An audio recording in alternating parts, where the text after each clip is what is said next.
சிவனடியார்கள் வந்து செய்கிற மூச்சு பயிற்சி வேற, ஓகேவா?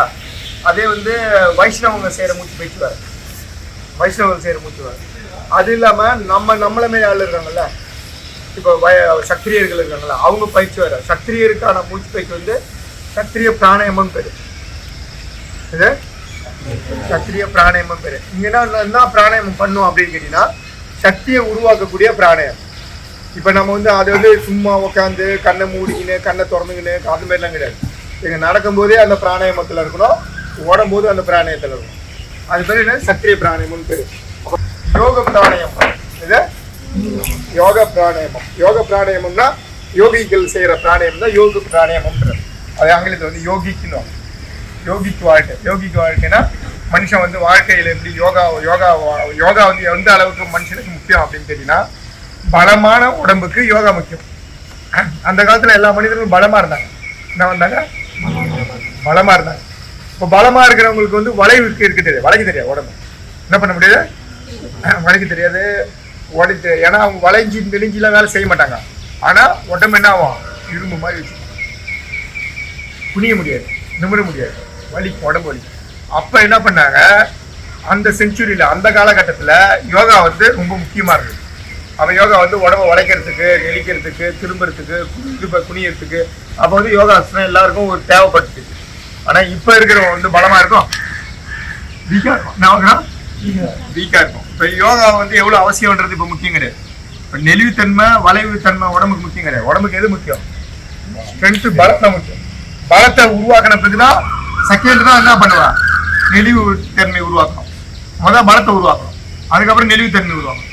இப்ப பலம் இல்லாத ஒரு மனிதன் நெளிவுத்தன்மை உருவாக்கணும்னா அது பலம் இல்லை, அது பேர் என்னது? இல்லை, பலம் கிடையாது. பலம் வந்து முக்கியம். எவ்வளவு முக்கியம்னா, பலத்தை வச்சுதான் உன் ஆயில் அதிகமா நீடிச்சு வாழ முடியும். ஃபிளெக்சிபிலிட்டியை வச்சுக்கிட்டு ஆயில் நீடிச்சு வாழ முடியுமா? இப்ப நீ எப்படி வேணா வேலை செய்ய, எப்படி வேணா வளைவா, அதை வச்சு என்ன பண்ண முடியும்? வாழ்க்கையில் ஜெயிக்க முடியுமா? ஜெயிக்க முடியாது. நெளிவுத்தன்மையை வச்சுக்கின்னு வாழ்க்கையில் ஜெயிக்க முடியும். நெளிவுத்தன்மை எங்க தேவைன்னா, வாழ்க்கையில எங்க குனியணும், எங்க நிமிர்ந்தணும். எங்க குனியணுன்ற இடம் இருக்குல்ல, அங்க வந்து உனக்கு நெளிவுத்தன்மை தேவைப்படும். எங்க குனிஞ்சு போகணும், எங்க நிமிர்ந்து நிற்கணும். நிமிர்ந்து நிற்கிற இடத்துல போய் குனிஞ்சு நிற்க கூடாது, குனிஞ்சு நிற்கிற இடத்துல போய் நிமிர்ந்து நிற்க கூடாது. ரெண்டுமே என்ன ஆகுது? தப்பான படிப்பா மாறி. புரியுது உனக்கு? தப்பான படிப்பா மாறிடுச்சுன்னா அது படிச்சதே உங்களுக்கு வாழ்க்கையில் தேவைப்படாது. எங்க குனியணும், எங்க நிமிரணும். குருகிட்ட போய் என்ன பண்ணோம்? குனியணும். இது ஒரு இடத்துல வேலை செய்யற இடத்துல போய் என்ன பண்ணோம்? நிமிர்ந்து நிக்கணும். அவங்க சொல்ற இதை பணியணும். என்னது பணியணும்? எதுக்கு பணியணும்? அவங்க வார்த்தைக்கு பணியணும். புரியுதா? இப்ப ஒரு இடத்துல கம்பெனியில வேலைக்கு போற, ஒரு இடத்துல வேலைக்கு போற, பணின்னு வந்து இதுல ஒர்க்குக்கு என்னது தமிழ்ல? என்னது பணி? பணின்னா என்னது? வேலை கிடையாது, பணி இருக்கு. ரெஸ்பெக்ட் பண்றது. என்னது? இப்ப நீங்க பணியுது புனியுதுன்னு சொன்னல, பணிஞ்சி நட அப்படின்னு என்ன அர்த்தம்? பணிஞ்சி நடனா என்ன அர்த்தம்? பணிதல் என்னன்னு அர்த்தம்? வாழ்க்கை சொல்ற வார்த்தைய கட்டுப்படுத்தி நடங்க அப்படின்றதுதான் பணிதல் அப்படின்னு சொல்றோம். அததான் வந்து நம்ம தமிழ்ல என்ன சொல்றோம்? வேலைன்னு சொல்ல, பணி அப்படின்றோம். இந்த வேலைக்கு என்ன சொல்றோம்? பணின்றோம். பணினா அவங்க சொல்ற இடத்துல பணிக்கு போறேன் அப்படின்னா வேலைக்கு போறேன்னு அர்த்தம்.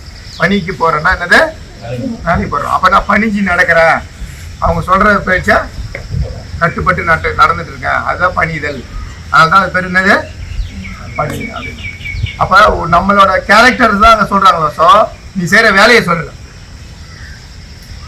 என்ன சொல்றாங்க? கேரக்டர் தான் சொல்றாங்க. புரியுதா? பணின்னு தான் போடுவாங்க, வேலையை என்ன பண்ணுவாங்க? பணி அப்படின்னு தான் போடுவாங்க. அப்ப அது பேர் ஒர்க்கு. அப்ப நீ பணின்றன்னா அடிமையே கிடையாது. பணியிருந்து அடிமையா? அடிமைத்தனம் நினைச்சுக்கிட்டாங்க. அது அடிமைத்தனம் நினைச்சுக்கிட்டீங்கன்னா வாழ்க்கை இன்னும் உனக்கு வீணாயிடுவார். இப்ப குருகிட்ட நீ அடிமையா இருக்கிறன்னு அர்த்தமா, பணிஞ்சு நடக்கிறன்னு அர்த்தமா? அது பணிதும் கிடையாது, அது பேர் ஒழுக்கம்.